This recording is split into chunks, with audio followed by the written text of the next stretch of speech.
Good morning, everyone. Welcome to another video of all about NCLT and DRT. From today, I'll be starting with the CIRP, that is Corporate Insolvency Resolution Process. Before moving forward with this, we need to understand one basic difference, that is between insolvency and liquidation. Insolvency is a stage where the person, the individual, or the company is unable to pay their debt. इस time पे उनके पास पैसे नहीं हैं, उनके पास कोई asset नहीं है, तो अभी वो आपका अपना जो डेट है वो पे नहीं कर पा रहे.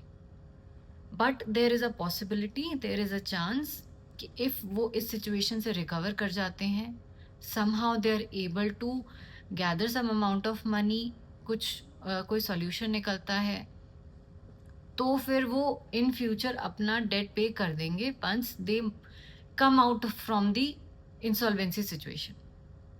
This is a situation.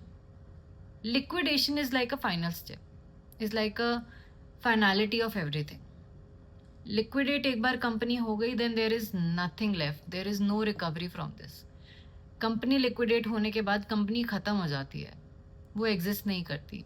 उसके एसेट्स, उसकी प्रॉपर्टीज़, उसकी सिक्योरिटीज़, सब कुछ ऑक्शन में जाता है और उसके थ्रू जितना भी पैसा रिकवर होता है वो सारा का सारा डेट पे करने के लिए यूज़ किया जाता है.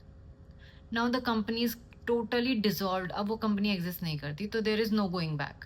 वेर एज इंसॉल्वेंसी में it's like company still exist और पूरा टाइम ये कोशिश करी जाती है कि उस कंपनी को इंसॉल्वेंसी की सिचुएशन से बाहर लाया जाए.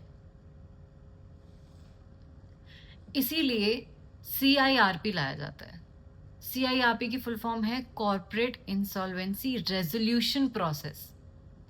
यानी कॉर्पोरेट इंसॉल्वेंसी, जब भी कोई कंपनी इंसॉल्वेंसी की स्टेज पे है, रेजोल्यूशन प्रोसेस, उसको रिजॉल्व करने के लिए जो प्रोसेस किया जाता है उसको CIRP बोला जाता है.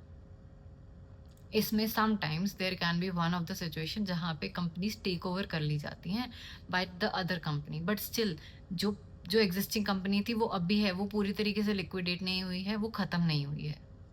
It's just the other companies helping them out to move out from this situation. So now we will move forward with the CIRP and we will be understanding it better, as now we know the difference between these two terminologies.